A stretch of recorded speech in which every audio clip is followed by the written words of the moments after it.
Magandang gabi sa inyong lahat. Ito po si Dr. Tony Leachon. Um, Kumusta po kayo? Kumusta po kayo? Nandito po ako sa kwarto po ni Dr. Vana, ang aking pangalawang anak. At tayo po ay magre-report po ngayon tungkol ho dito sa datos ho ng Department of Health. Kung mapapansin nyo, ang title po ng presentation natin ay True North in COVID Crisis. So ano ba yung tunay nararamdaman mo o yung moral compass nyo? Tapos nung tinitingnan ko yung una kong picture sa National Task Force, ito pala ho yung suot kong t-shirt ng day 1 ko para sa National Task Force. Ah, Siguro na bahala kayo sa report ngayon ng Department of Health kanina hong alas 4. 25,392 cases, 504 fresh cases or 246 sa National Capital Region. And then 100 yung late. Yun pong 504 fresh ay highest po ever po yun. And then yung 246 sa National Capital Region, the highest din po sa datos po sa fresh po. At yung 22 deaths po is the highest reported since May 12. Nakakabahala yan dahil iniisip ng mga kababayan natin, magkakaroon po tayo ng pagbabago and suddenly tumambad sa atin ng ganitong mga figura. Uh, so, siyempre nalungkot ho ako today at sinabi ko after 3 months na halos tayo nandito, ito lang ba yung ano sa atin? Kumbaga, we miss our goals right now to be like Vietnam or New Zealand. Kasi Vietnam lang ang comparison ko kasi mas mahirap sa atin yun by 10 times in GDP. And yet, wala silang namatay sa kanilang cases. At very transparent yung kanilang data na sinasabi. Ngayon, ang isang question ko rin, after lahat ng paghihirap ng IATF na National Task Force, at nakapag-lockdown tayo ng almost 2 months to 2.5 months, maraming hindi nakapagtrabaho, marami naghirap, ang unemployment rate natin ay 17%, ang daming namatay na doktor, madami tayong ginawang testings, marami nagpagod, Secretary Vince Dizon, Secretary Galvez, si Secretary Anyo, Secretary Lorenzana. Parang ito lang ba ang ating makikitang data? So, ang feeling ko parang bumalik ako doon sa una ko kayo nakausap dati na isang Miron na sa dami ng problema natin dito sa ating health agency, sa dami ng tumawag na dapat magbago. Hindi ho ako umiimik ho nun kasi hindi ko ho gawain ho yung mag-comment ng masama sa ibang tao. So this is about our accountability. Kunyari, dapat inaayos natin yung data natin. Tagal na natin sinasabi yan, 3 months ago pa natin sinasabi. Tapos magde-decide tayo ng late data, fresh or late. Paano ka makakapag-decide yan ng datang yan? Na magbabase ka ng decision mo sa hindi mo alam kung credible siya, real-time or granular. Doon po yung sakit ng loob ng bawat mamamayan pag nakikita yung datang yun. Makikita mo may namamatay na tao. Hindi lang ho siya datos Tao po silang namamatay. Nung pumunta ho kami sa Cebu, nag-meeting ho si Secretary Galvez dun ho sa business sector at saka sa government officials nila. They will only depend kung ano sasabihin ho ng Department of Health Regional Office. Hindi nyo sila masisisi.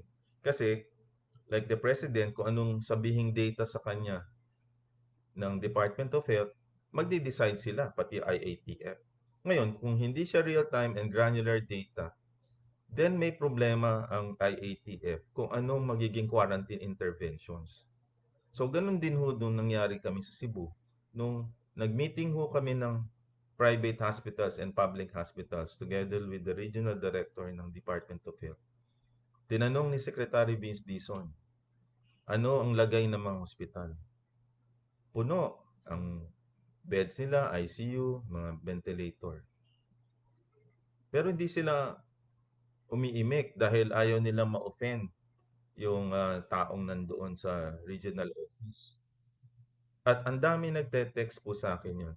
Alam niyo naman, hindi ako sanay sa ganyan. Kaya lang mangingilabot kayo sa mga text at messenger sa akin. Ang babait po nila eh. Sabi nila, oh, baka pumunta ka dyan dahil sinundo ka nitong ganito, ay ganito. Hindi po. Mababait po yung sumundo sa amin, sina Secretary Dino, yung mga nakilala ko sina Edmund Liu. Because they are businessman and economists. Eh kung ang sinabi ng datos na maganda ang data, eh kung sasabihin naman pangit, eh di they can accept that, di ba? Whatever it is. Pero ang ibig ko sabihin, lahat po tayo may vantage points eh. Like ako, ang vantage point ko eh, mapaganda yung report ng National Task Force para si Secretary Galvez will be able to report to the IATF ang findings niya. Ngayon, kung ang data ko ay hindi ko sasabihin sincero siya, then yung data na maisasabihin niya sa IATF para sa presidente magkakamali. So doon ho ako nanggagaling doon eh. Ngayong araw na to, ang Chongwa Hospital nag-advisory na nasa capacity na po yung kanilang hospital. Na katulad ng sinabi, marami rin doktor na na-meet ko kami, ganun din ho. So, wala namang masama magiging straightforward ka and transparent. Kasi isa naman ho ang bansa natin eh.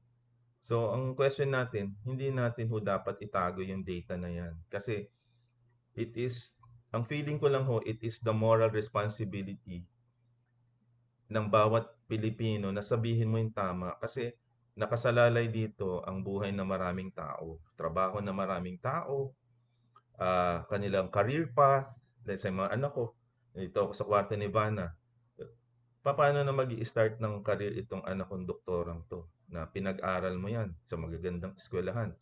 Tapos nagkaroon ka ng epidemic na pwede mo ma-solve para gumanda ang buhay niya. Paano na ang buhay ng mga anak natin? Ang dami hindi makakapasok sa trabaho. Ang daming hindi makakapasok sa eskwela. Kung hahayaan natin at ito tolerate natin na hindi i-correct yung real-time and granular data, that is the greatest disservice to this country. Eh, ang dami naman hong nagde-data crunchers eh. Ang dami po. Andyan si Edson Guido, andyan si Dr. Benjamin Ko, andyan yung UP team, ang dami yung Ateneo Group, ang dami yung gustong tumulong, ang dami mathematicians na gustong tumulong para ayusin yan. Because lahat tayo alam natin, kaya yung 4 o'clock yan, inihintay kasi gusto natin malaman kung maraming cases, marami nag-recover, marami ba ang namatay o nabawasan. Kasi alam natin na ang buhay natin, ang career natin, ang trabaho natin, nakadepende dun sa datos na yun. So, it's incumbent upon the Department of Health na ayusin yung datos na yun. Kung hindi nyo kayang ayusin, humingi kayo ng tulong. At hindi natin mapapariwara ang presidente dun sa ating mga ganong klaseng desisyon. So, alam ko it's very difficult for me kasi, you know, I work there eh. Pero after this, I'll move on. Kung yung aking sinasabi bilang isang Filipino citizen ay hindi pakinggan, eh paumanhin niyo for today. Kasi I've never seen this kind of figures. The highest sa cases, sa dami ho. Tapos ang death, 22, dapat single digit na ho tayo. So ano nangyari na ho sa ating social distancing? Ito ho ba'y data? Eh, dapat ang result ho nito, dapat kokonti ang magiging cases mo. Ito ho ba'y secondary to increase testing capacity? So, nandyan na ho tayo. Pero ang testing capacity natin, 10,000 pa lang. Eh, dapat 30,000 ng May 30. O, eh ngayon, maaring sa Maynila, maaring totoo na yung cases nila upswing. Pero sa Cebu, hindi natin mako-consider yun kasi isa pa lang ang testing center ng Cebu.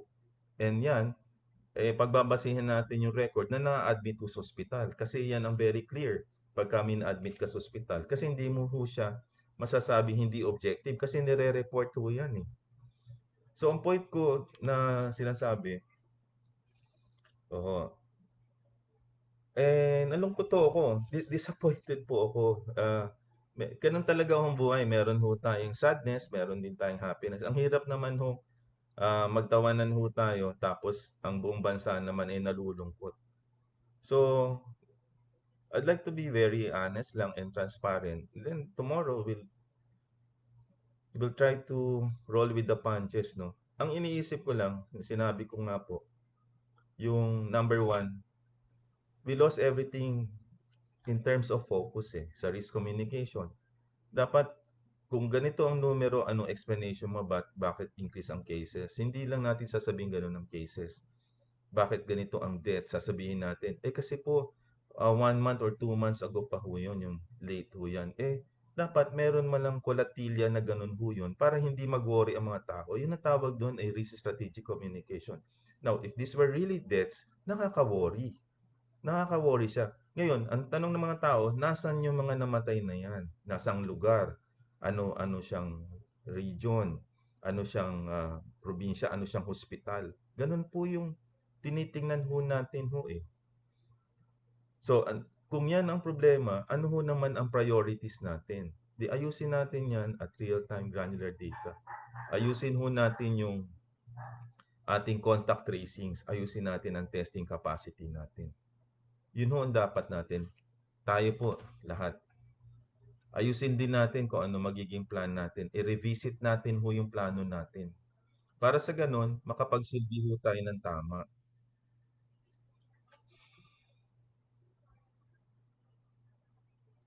Medyo malungkot lang ho kasi hindi ho siya basta-basta eh. To some people na magagalit sa iyo ngayon, isipin niyo kung meron ho ba akong mali do sa sinabi ko in terms of losing focus po. Risk communication, real-time data. Bakit po tayo may fresh and late kung maayos ho tayo?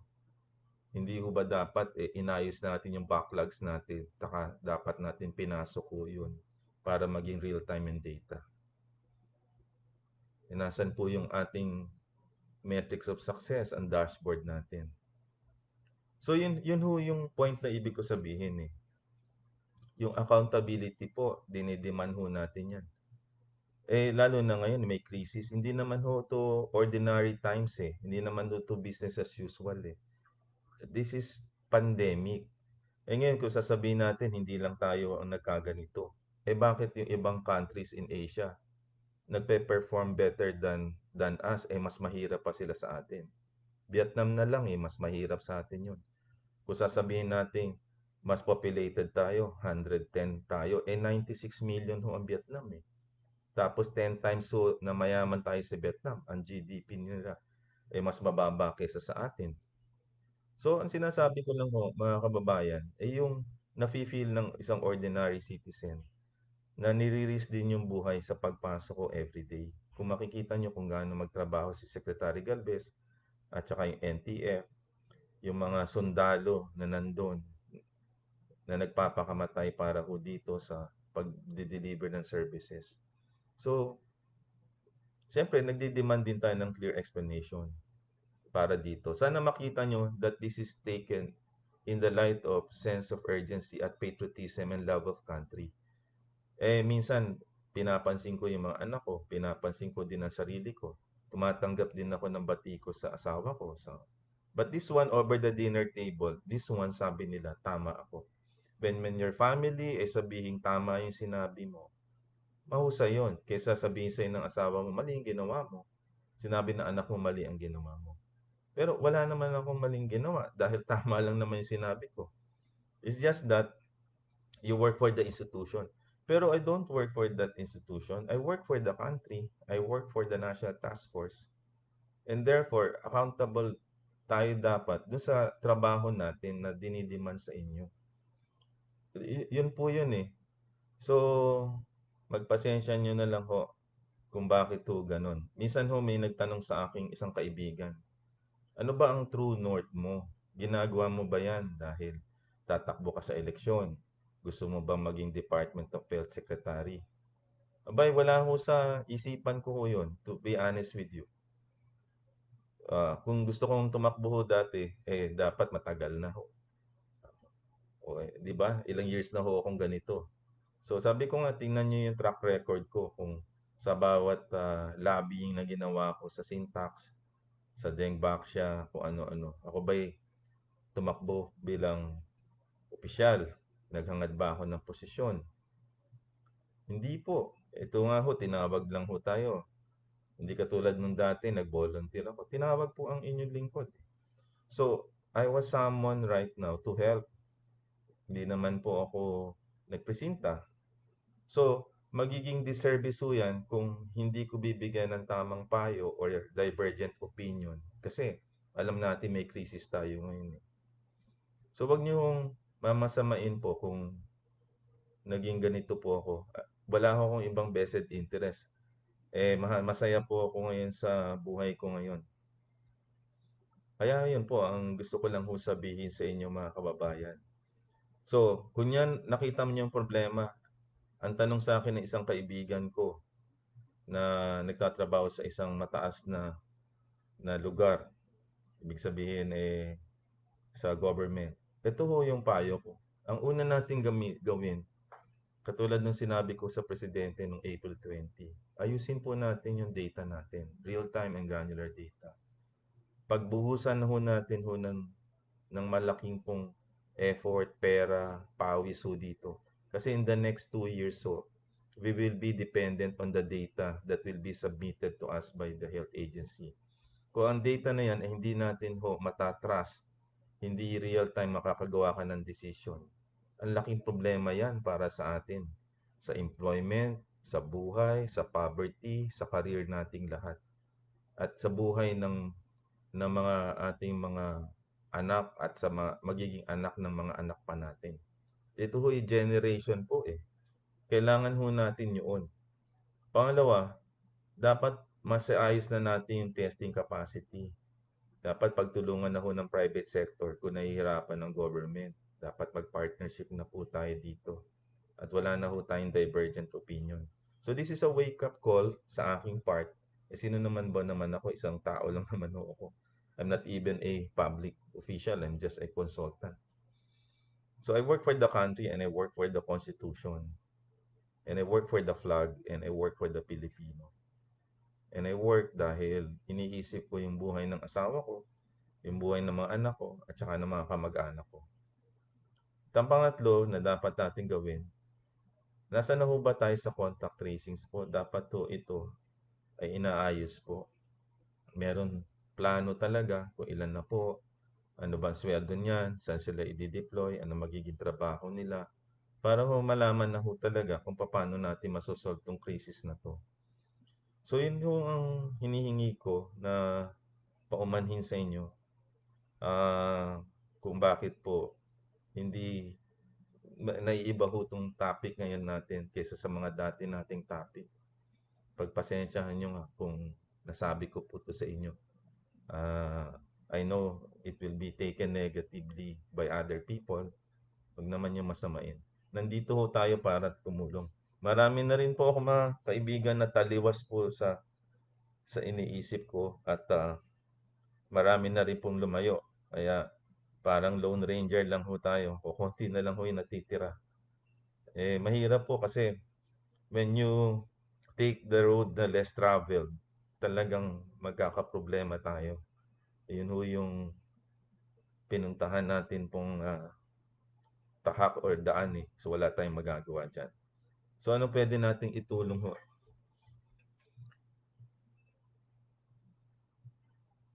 Hinihiling ko lang po na sana ayusin na po tayo yung data ho natin.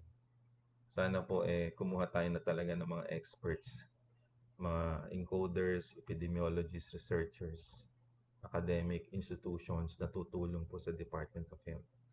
Kasi yung buhay ho ng Pilipino nakadependente ho sa data.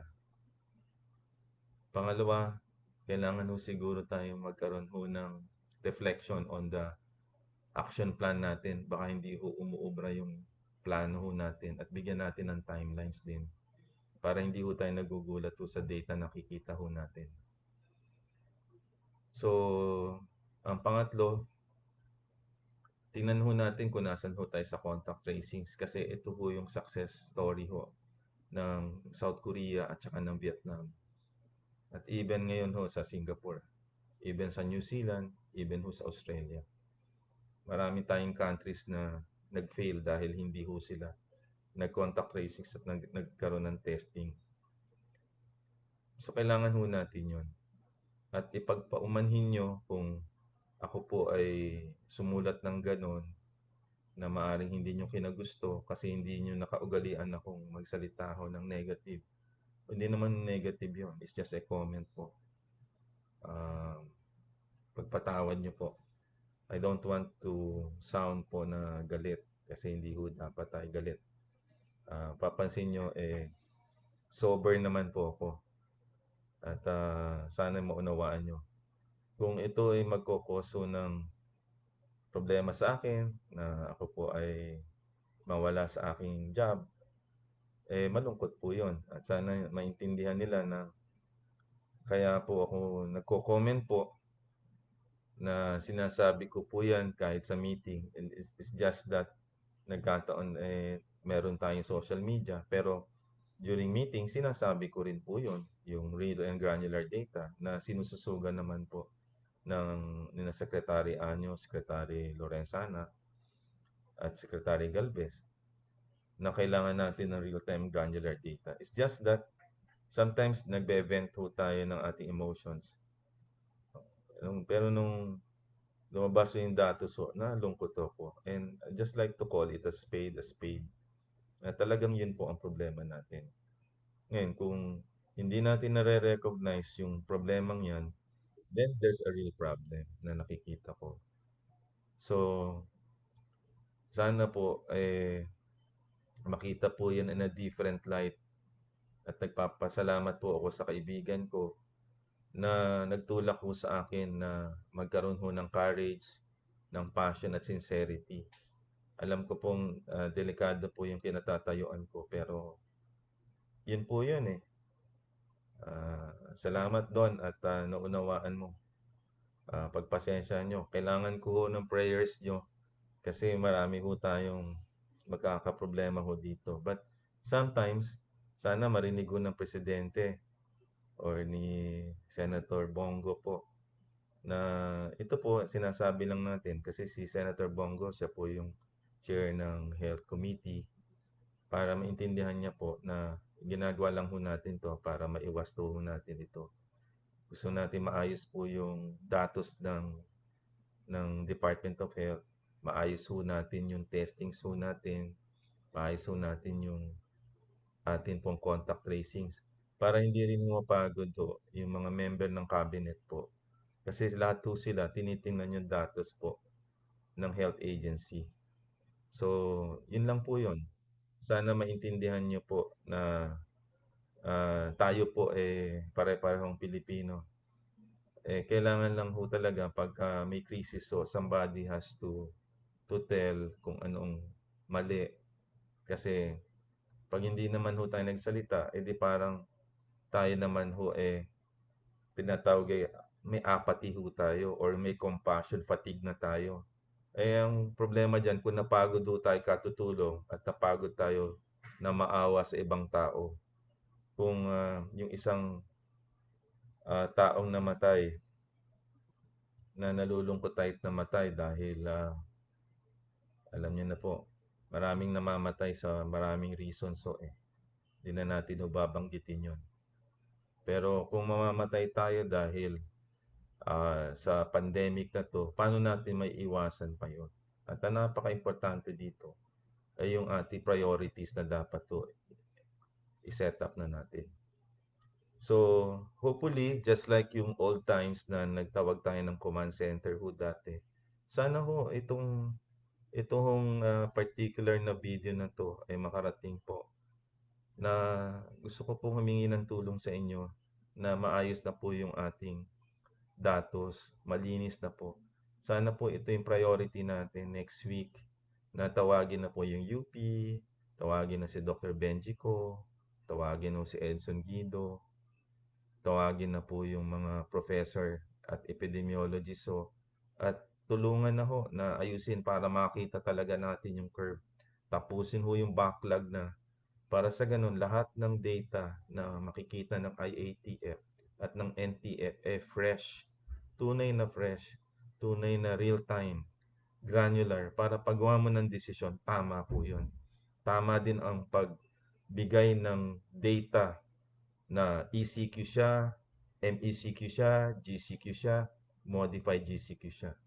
Masabi natin sa mga kababayan natin sa Cebu na hindi natin pinapabayaan sila na yung data na binibigay ng rehiyon nila ay tama para naman hindi mapariwara yung mga businessmen at saka yung mga namumuno dyan, sila Secretary Dino, si Governor Gwen. Kasi nakadependente ho lang siya sa sasabihin ho ng Department of Health sa region na yan. Ngayon, kung hindi magiging transparent at hindi straightforward din at open sila, paano na yon? Samantalang, ang sinasabi ng mga doktor ho dyan sa Cebu, hindi maganda yung mga nangyayari, yung cases. Bakit ho ganun yun? So, kailangan malaman ho ng ating mga kababayan na mahal din natin yung nasa Cebu. At kaya natin pumunta dyan, mahaba ang pagstay natin yan 2 araw kumpara sa iba na balikan lang kami. Kasi nakita namin yung importance ho nito. At hindi ho kami pumunta ho doon para sabihin may tatakpan po. Hindi ho. Respectful lang ho tayo sa mga leaders na yon na hindi rin natin masisisi kung sakaling hindi rin nila alam yung datos, kung yun pong mga datos na yun o totoo or hindi. Ngayon, alam na natin po yung datos. So, para ngayon, matulungan natin yung mga tiga Cebu, matulungan natin po na hindi mapahamak po sila. So, ganun lang po yun. So, maraming nag-question whether ako po ba nagtatakip po. In my life, I don't dance. Hindi po ako sumasayaw po. Sabi ko nga ho dun sa nag-text sa akin taga Cebu, kung ako daw po ay sumuko na. Never po ako. Respectful lang ho ako sa mga leaders natin. And I don't dance. Ang leadership style ko ever since, kay kaibigan kita o hindi, kung ang issue ay tungkol dito, hindi po ako umaatras ho doon. Never po ako. Nakita niyo ho. Sabi ko nga sa kanya na nagte-text sa akin, 2 tao na ayaw magpakilala. Magaling mo mag-English eh. Eh di English din ang sagot ko. Sabi ko, search niyo yung track record ko kung ako po ay may nilabanang hindi ko tinayuan ho. Tinatayuan ko po lahat yan. At the risk of my life and at the risk of my reputation. Ganun lang po yun eh. Minsan ka lang naman mabubuhay sa mundong to eh. Di gamitin mo yon para ahon mo tayo sa greatest crisis in history. So ganun lang po yung gusto kong sabihin. And I hope na iintindihan nyo na this is nothing personal. This is just about the country and the people na we are serving. And I hope makita in a positive light ng ating pong mga leaders so, yung sinasabi natin. And I hope yung call natin to action right now ay matupad po. Yun lang po ang gusto ko marinig po sa inyo. Never po ako na nagsasabi po sa inyo ng hindi katotohanan. Yun po lang ang gusto kong sabihin sa inyo. Kung makikita niyo ho ito, sa anak ko ho ito dinededicate ho itong kay Vanna po kaya dito ako pumunta sa kanya kwarto. Dati kay Jolo, ngayon kay Vanna. Kung makikita niyo pink ho ang kanyang motif. Kasi gusto ko kayo nasa pink of health. At makikita niyo yung kanyang mga pictures sa graduation ni Vanna. Mula ho siya sa Pobeda, sa elementary sa high school, hanggang maging BS nursing siya at maging doktora ho siya. Very inspiring pag pupunta ka dito sa kwartong to at nakita mo yung anak mong maliit dati, ngayon ay isang doktora, maganda, matalino. Pero ang tanong mo, Maayos ba ang buhay niya kung nasa krisis ka? At paglabas niya ho dito, hindi mo alam kung ligtas siya or hindi. Yun ang tatanungin mo eh. Tapos, nung bata siya, dinrowing niya ho yung sa likod na yun, yung Eiffel Tower. Sabi niya, Papa, gusto kong makapunta sa Paris. O, nakapunta naman siya sa Paris. Siguro 3 years ago. Pero, yung bang pangarap na maraming tao, maabot pa. Magiging marami pa bang doktora? Marami pa bang magiging doktor or magne-nurse pa sa ating ngayon? So, kailangan natin ayusin po yun. Kailangan ho nating ayusin ho yung buhay natin para ho sa ating mga anak at sa bawat Pilipino po. Yun ho ang hinihiling ko sa inyo. Kailangan ho natin magbuklod-buklod. At sana, ito hong presentasyon ko ngayon ay makarating po sa kinaukulan. Ah, sa tingin ko po, nanghihina rin na rin po kayo eh. Sa bawat live natin, kumukonti na yung support natin. Pagod na rin po kayo. Ako din, pagod na rin po eh. Kaya lang siguro ngayon, June 13, araw ni Saint Anthony de Padua, nagkaroon ho ako ng inspiration at wisdom na sabihin sa inyo kung ano na nararamdaman ko. Pinangalan daw ho ako ng aking ama doon kasi siya ho daw ay isang santo na persevering, patient, at kung may nahahanap ka, nahahanap pa rin. So sana po maayos po natin ito, mga kaibigan.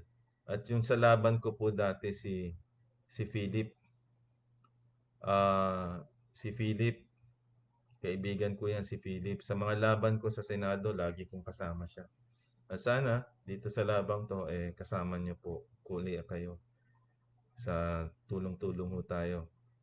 Kung ako man po mawawala bilang isang advisor po, okay lang po 'yun. Basta't nasabi ko lang ho, kung ito sinabi ko ay pakikinggan at para maayos na natin, di mabuti para sa ating lahat.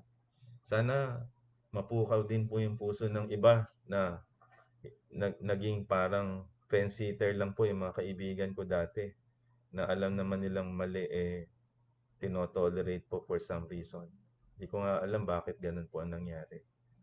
So suddenly, in the biggest health crisis, hindi po sila tumatayo at sinasabing, wag daw gawin to, wag ganito.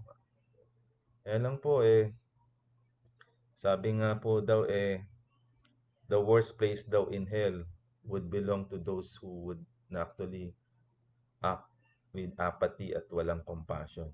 I think kay Dante Alighieri natin sinabi ko yan.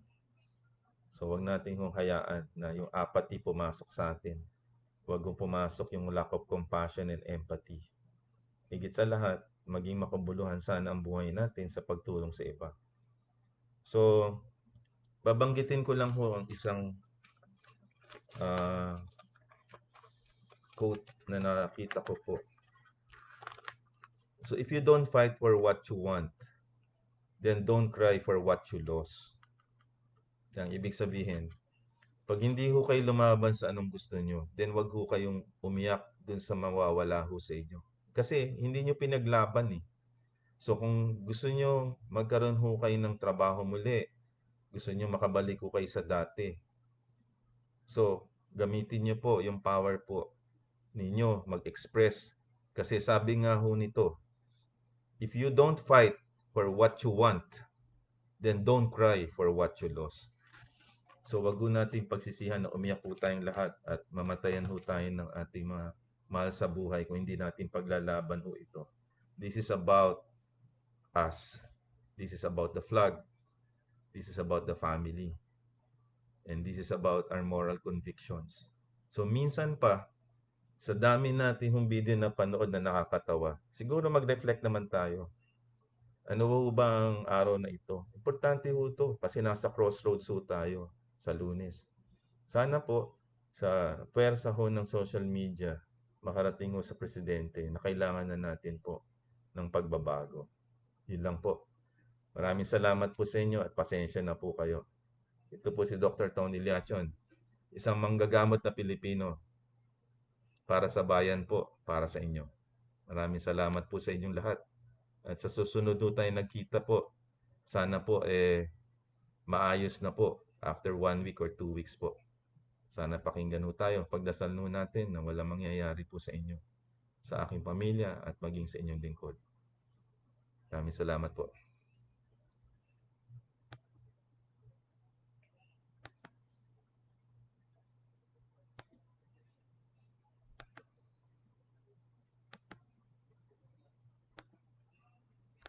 Hindi pa pala tapos.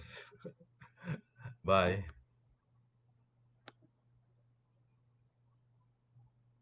Tuloy-tuloy pa rin po. Ah, kamusta ho?